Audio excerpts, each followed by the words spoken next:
It was an unfortunate incident that took place along Lenana Road at a very famous restaurant.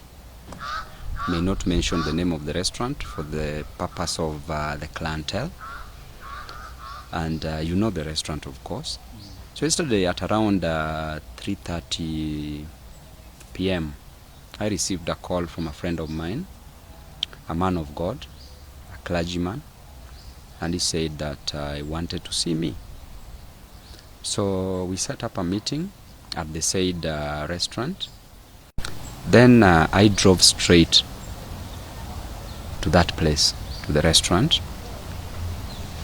I was alone because I'd given my security officers off, time to spend with their family members during this festive season. And reaching there, of course, I met with the man of God. We shared. We met only for around 15 to 20 minutes.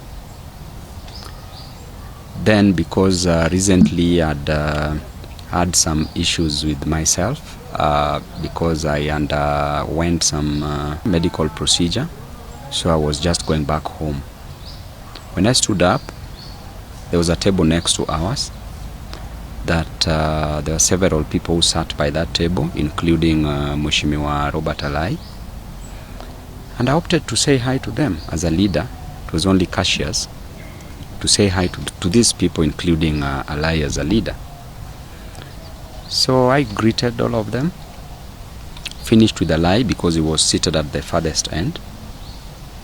Then stood next to him. And before I left, there's one of them who said that, you know, Babu, you will be a governor of Nairobi. Then Alai became mad. And from that point, he stood up, pushed me, saying, you cannot be a governor of Nairobi. You sent people to attack my wife on social media.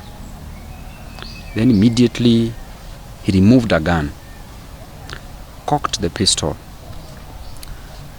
came straight, hit me with the pistol on my chest, then moved back. Then I just stood. Then a short time, punched me on my right jaw. Still stood looking at him. Then there was a police officer. He was seated with several DCI officers. One of the DCI officers went and took the gun from him. By this time I'd done nothing, but I wanted to understand what problem there was between me and MCA Alai, because MCA has been attacking me away from the university. We can't say that it was because of his wife, because at the university, who was attacking the wife? Nobody. So I told Alai to sit down after all this scuffle, and he sat down. Then one of the DCI officers also sat in between us. Then I asked Alai to explain to me what wrong I'd done to him and to apologize for what he did. Upon hearing the issue of apology, he said, you know, I can kill you. After a few seconds, there was a bottle of water on the table. Took it, splashed it on me. Then I stood up and just went. Then went to report the matter at Kilimani police station.